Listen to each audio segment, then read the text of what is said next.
Assalamu alaikum students, welcome back to my YouTube channel SLS Academy. I am your physics teacher. Today we are going to discuss about 11th class physics chapter number 1, that is physical quantities and measurement. Students, आज का हमारा topic है precision and accuracy.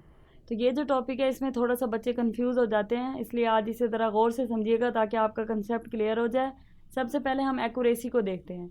तो accuracy क्या होती है बच्चों? Accuracy होती है किसी भी मेजरमेंट का एक्यूरेट होना, बिल्कुल ठीक होना। अब एक्यूरेट होने का क्या मतलब है? इसका ये मतलब है कि अगर हम किसी भी चीज़ की मेजरमेंट कर रहे हैं, किसी भी फिजिकल क्वांटिटी को मेजर कर रहे हैं खुद से एक्सपेरिमेंट परफॉर्म करके, तो उसका जो आंसर, उसकी जो वैल्यू आ रही है, अगर वो पहले से प्रूव्ड एक्सपेरिमेंटल वैल्यू के करीब आती है तो इसका मतलब है कि वो जो वैल्यू है हमारी वो एक्यूरेट है। अब इसको एक मिसाल से समझते हैं।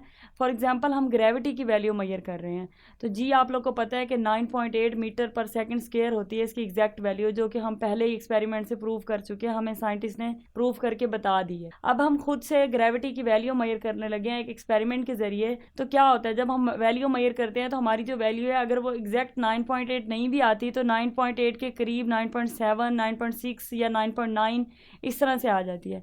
तो इसका क्या मतलब है कि हमारी वैल्यू उसके करीब आ रही है एक्यूरेट वैल्यू के, मतलब कि हमारी जो वैल्यू है वो एक्यूरेट है, करेक्ट है। लेकिन अगर वो इसके करीब नहीं आती, फॉर एग्जांपल अगर हम मेजरमेंट लेते हैं और वो 11, 12 या इस तरह से 13 सेंटीमीटर आ जाती है, तो इसका मतलब है कि हम एक्यूरेट मेजरमेंट नहीं ले रहे हैं, हमारी मेजरमेंट में कोई गड़बड़ हो रही है, कोई गलती हो रही है, जिसकी वजह से हमारी जो मेजर्ड वैल्यू है वो एग्जैक्ट वैल्यू या स्टैंडर्ड वैल्यू के करीब नहीं आ रही, तो हमारी जो मेजरमेंट है वो एक्यूरेट नहीं है। अच्छा, हम इसकी डेफिनेशन को देखते हैं, उसके बाद मैं आपको समझाऊंगी कि ये डेफिनेशन किस तरह से है। Accuracy refers to the closeness of measured value to the standard or true value. Accuracy क्या है? Accuracy है closeness of measured value to the standard or true value, यानी कि कितनी हमारी measured value कितनी करीब आती है exact और true value के, ये है accuracy। जितना हम उसके करीब करीब फाइंड कर लेंगे अपनी measured value को, उतनी हमारी measured value या उतनी हमारी measurement experiment accurate हुआ है। उसके बाद है हमारे पास it indicates how correct a measurement। तो दूसरे लफ्ज़ों में ये है कि ये हमें बताती है कि हमारा एक्सपेरिमेंट, हमारी मेजर्ड वैल्यू कितनी करेक्ट है। It is related to error, fractional और परसेंटेज अनसर्टेनिटी इन मेजरमेंट। अब ये एरर से रिलेट करती है। एरर से किस तरह से रिलेट करती है कि जितना हमारा जो एरर है मेजरमेंट एक्सपेरिमेंट के दौरान वो जितना कम होगा उतनी एक्यूरेसी ज़्यादा होगी।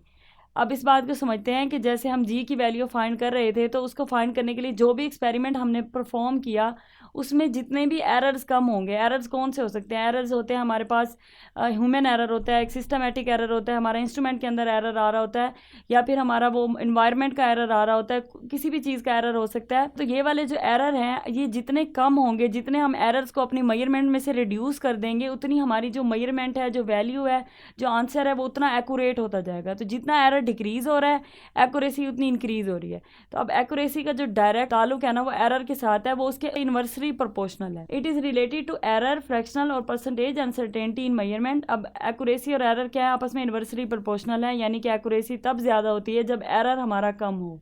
अब इसको एक मिसाल से समझते हैं। मिसाल के तौर पर हमारे पास एक मीटर रोड है, उसकी लेंथ जो है वो हमें पहले से ही पता है, हमने मेजर की हुई है, वो है 10 सेंटीमीटर।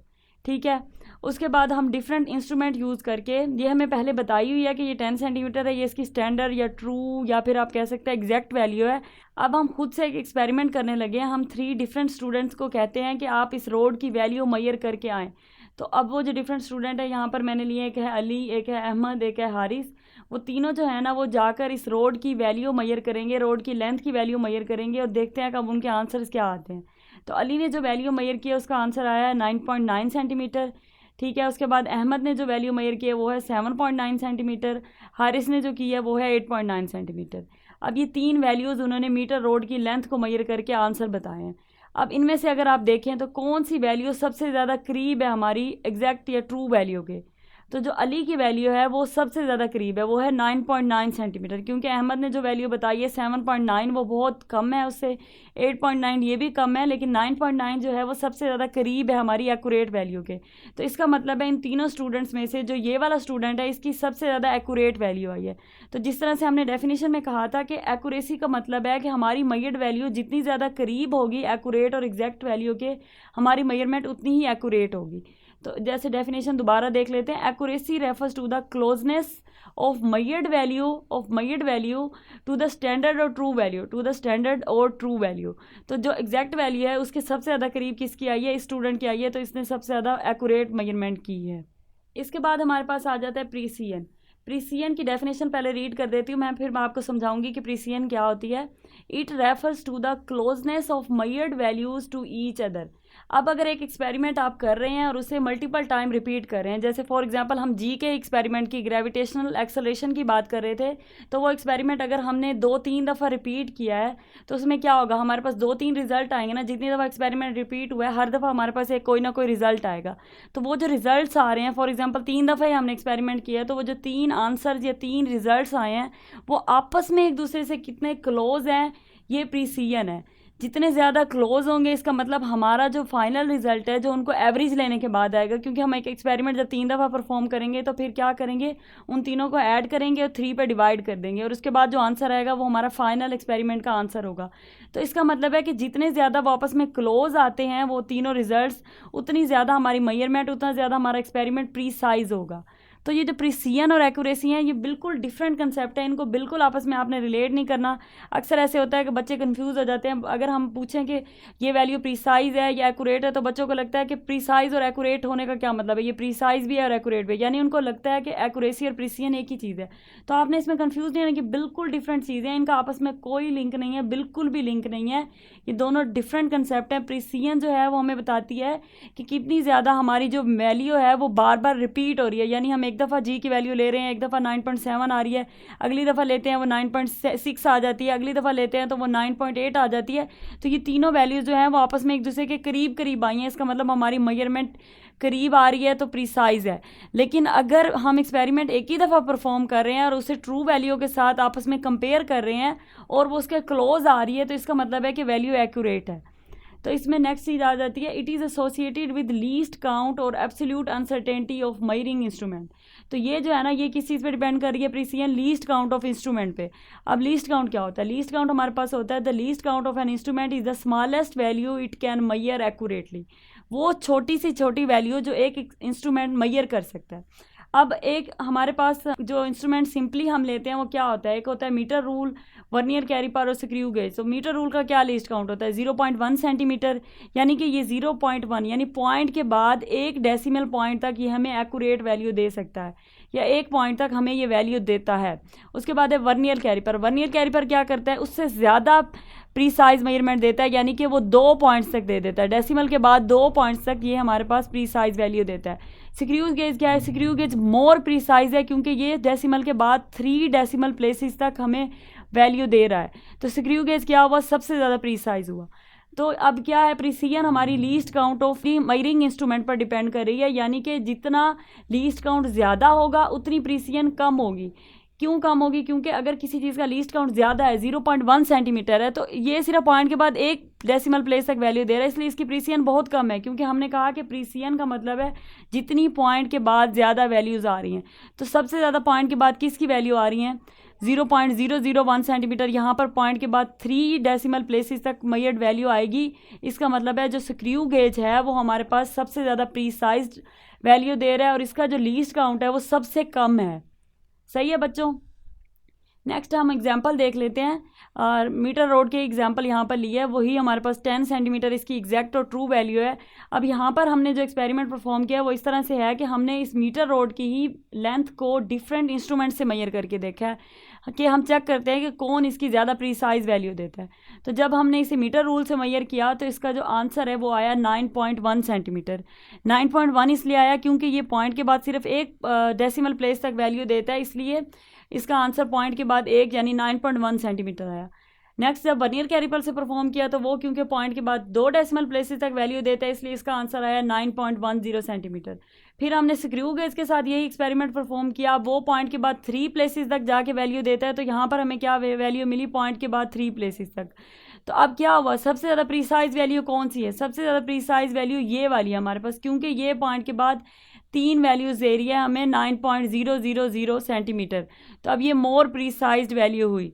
अब इससे आप देखें प्रिसिजन का एक्यूरेसी के साथ कोई भी ताल्लुक नहीं है। अब ये जो वैल्यू है ये एक्यूरेट नहीं है। अगर देखा जाए तो एक्यूरेट ज़्यादा कौन सी बन रही है हमारे पास, ये 9.1 या ये 9.1, ये तो 9 है, तो ये एक्यूरेट बिल्कुल भी नहीं है क्योंकि ये 10 के करीब नहीं है, 9.1 भी करीब नहीं है, लेकिन फिर भी ये 9 से ज़्यादा करीब बनते हैं ये दोनों।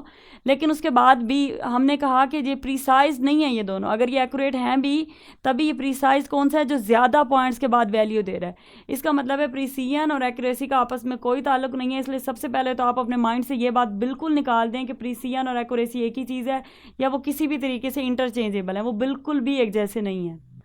अब जिस तरह से मैंने कहा कि precision and accuracy are not interchangeable, तो ये आपस में इंटरचेंज नहीं हो सकते, इसलिए मैंने इनका डिफरेंस लिख दिया ताकि आप लोग को ज़्यादा क्लियर हो जाए कि ये दोनों बिल्कुल डिफरेंट चीज़ें हैं।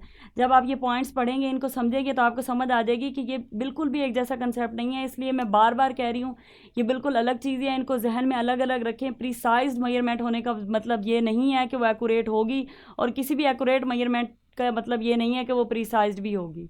एक्यूरेसी में हमारे पास पहला पॉइंट है closeness to the true value. तो अब ये क्या बताती है, ये हमें बताती है कि हमारी मेजरमेंट कितनी क्लोज आ रही है ट्रू वैल्यू के, जबकि इसके बरक्स प्रिसिजन में हमारे पास क्या है, closeness of repeated measurement to the each other. कितनी हमारी रिपीटेड मेजरमेंट, जो एक्सपेरिमेंट को रिपीट करके 2-3 दफ़ा हमने हासिल की है, वो कितनी एक दूसरे के करीब आ रही हैं, कितनी एक दूसरे जैसी आ रही हैं, एक दूसरे के साथ उनकी सिमिलैरिटी कितनी है, ये चीज़ हमारे पास प्रिसिजन है। नेक्स्ट पॉइंट है हमारे पास करेक्टनेस। तो एक्यूरेसी हमें क्या बताती है, करेक्टनेस, क्योंकि ये हमें बताती है ना कि कितनी वैल्यू एग्जैक्ट वैल्यू के करीब होगी, तो जितनी करीब होगी इसका मतलब है हमारी मेजरमेंट उतनी करेक्ट है, तो ये हमें करेक्टनेस के बारे में इंफॉर्मेशन देती है। जबकि ये जो प्रिसिजन है ये हमें कंसिस्टेंसी, यानी कितनी दफ़ा हमारी वैल्यू वो कंसिस्टेंट रह रही है, यानी बार बार रिपीट हो रही है, बार बार आ रही है, तो ये हमें कंसिस्टेंसी के बारे में इंफॉर्मेशन देती है। नेक्स्ट है हमारे पास it is affected by systematic error. अब हमारे पास 2 टाइप्स के एरर होते हैं जो आपने पढ़े थे, सिस्टमेटिक एरर और रैंडम एरर। रैंडम एरर जो होता है वो किसी भी वजह से हो सकता है, मतलब वो खाम खा ऐसे ही किसी भी वजह से प्रोड्यूस होता है, लाइक ह्यूमन एरर भी हो सकता है, वैसे भी किसी इंस्ट्रूमेंट या एक इंसान, एक दफ़ा एक बंदे ने एक्सपेरिमेंट परफॉर्म किया, दूसरी दफ़ा किसी और ने परफॉर्म कर दिया, तो इस तरह की चीज़ों की वजह से रैंडम एरर प्रोड्यूस होता है। लेकिन जो सिस्टमेटिक एरर होता है ना, सिस्टमेटिक एरर इंस्ट्रूमेंट की वजह से होता है। मतलब कि हम अगर मीटर रोड दे रहे हैं, तो अगर रोड पर जो कैलिब्रेशन की हुई है, कैलिब्रेशन वो होती है जो उस पर लाइंस लगी होती हैं जहाँ पर लिखा होता है 1 सेंटीमीटर 2 सेंटीमीटर, या फिर इस तरह जो स्मॉल लाइंस होती है, बिग लाइंस होती हैं, तो ये जो सारी लाइनें इसे कैलिब्रेशन कहते हैं। अगर वो ठीक तरीके नहीं है, या फिर हमारे पास उसके अंदर कोई एरर आ रहा है जिसे हम जीरो एरर कहते हैं, इंस्ट्रूमेंट का अपना एरर जो होता है, अगर वो सही तरीके से हमने एलिमिनेट नहीं किया, तो ये सिस्टमेटिक एरर है।